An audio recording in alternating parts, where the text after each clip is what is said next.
Cricket के मैदान में तो ना सही, लेकिन पाकिस्तान ने क्रिकेट के सियासी मैदान में भारत को ज़रूर चित किया है और वो भी चारों खाने चित किए।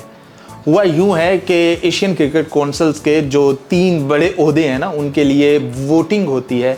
एक तरफ भारत खड़ा हो जाता है, एक तरफ पाकिस्तान खड़ा हो जाता है, यानी कि दोनों ने ऐसे खड़े होना था। वैसे तो मोहसिन नकवी और जो भारतीय क्रिकेट बोर्ड का सरबराह है, वो दोनों ऐसे जफ्फियां डाल के साथ साथ करके बैठे हुए हैं और एक दूसरे को मुस्कुरा कर देख रहे हैं, जैसे कि हंस रहे हों पाकिस्तान और भारत की क्रिकेट के वो जो चाहने वाले हैं ना, उनके ऊपर कि तुम लोग लड़ते रहो आपस में, ये देखो हम ऐसे बैठे हुए हैं और ऐसे कर और ऐसे बातें कर रहे हैं। तो वहाँ पर होती है जी वोटिंग। एक तरफ पाकिस्तान खड़ा हो जाता है और पाकिस्तान के साथ सारे खड़े हो जाते हैं।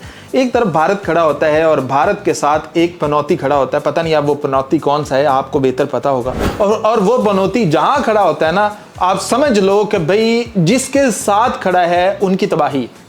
फिर चाहे वो पाकिस्तान के साथ खड़ा हो, फिर चाहे पाकिस्तान उनके कोई 16 लाख बंदों को पाकिस्तान मेहमान नवाजी करे, वो फिर भी पीठ में छुरा घोंपने से बाज नहीं आएंगे। और वही पनौती सिर्फ एक साइड पे खड़ी होगी भारत के साथ, और भारत को लगा कि हमें वोट मिल जाएंगे। लेकिन जब पाकिस्तान ने 1, 2, 3 तीनों शोबों के अंदर, यानी कि तीनों सीटों के अंदर पाकिस्तान को जो बैक कर रहे थे वो जीत गए, यानी कि पाकिस्तान के पास ही सारे वोट थे कि बांग्लादेश पाकिस्तान के साथ था, श्रीलंका पाकिस्तान के साथ था, नेपाल पाकिस्तान के साथ था, यानी कि जितने भी ममालिक हैं वो पाकिस्तान के साथ खड़े हुए। जहां पाकिस्तान ने वो तीनों बंदे खड़े किए हैं, पाकिस्तान ने अपने पैनल के वो तीनों के तीनों जीत जाते हैं। अब अगले एशियन काउंसिल के 3 साल जो पाकिस्तान चाहेगा वो वाले फैसले आएंगे, फिर चाहे एशियन क्रिकेट काउंसिल का सरबराह हो, फिर चाहे कोई और, यानी कि एशिया के जो भी फैसले होंगे वो पाकिस्तान के पैनल की मर्जी से होंगे। भारत का पैनल हार चुका है और भारत के पैनल में एक ही पनौती है। मैं नाम नहीं लूंगा उनका कि वो कौन सी पनौती है, आप लोग बेहतर समझते हो कि भारत उनको साथ लेके बैठा हुआ है। और भारत को समझ तभी आएगी जब वो उनके ही वो पाँव नीचे से काट देगा और भारत भाई देखेगा कि यार मेरे पाँव कहाँ हैं।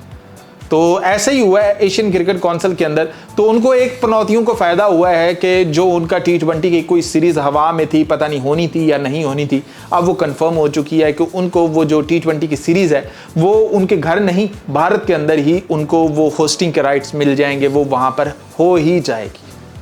तो एशियन क्रिकेट काउंसिल के अंदर भारत ने पाकिस्तान को चित किया है। हम तो समझते थे कि पाकिस्तान जो क्रिकेट के मैदान है यहाँ पर चित करे, लेकिन पाकिस्तान ने क्रिकेट की जो सियासत है उसके अंदर चित किया। यानी कि ये जो 3-0 से पाकिस्तान ने हराया है, अगर यही एशिया कप के अंदर हराया होता तो मतलब क्या ही स्वाद आता, क्या ही मज़ा आता।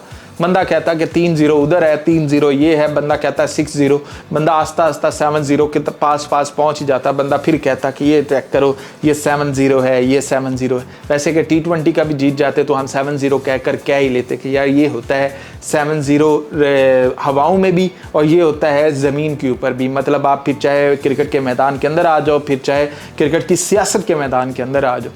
तो पाकिस्तान को एक बड़ी जीत मिली है और ये सुनने में आ रहा है कोई 1976 के बाद अब ऐसा हुआ है कि पाकिस्तान ने जिस ग्रुप को बैक किया है वही विन किया है, उसी ने ही विन किया है। तो थोड़ी सी चीज़ें बदली हैं जब से मोहसिन नकवी ने ये एशियन क्रिकेट काउंसिल की सदारत संभाली है। तो अब पनौती को मुबारक हो कि वो अकेला साथ लेकर बैठा है, लेकिन बाद में उन्होंने भी पाकिस्तान मोहसिन नकवी को जाकर जफ्फियाँ डाली। लेकिन मोहसिन नकवी तो जानते ही होगा कि ये क्या है, क्यों है, कैसे।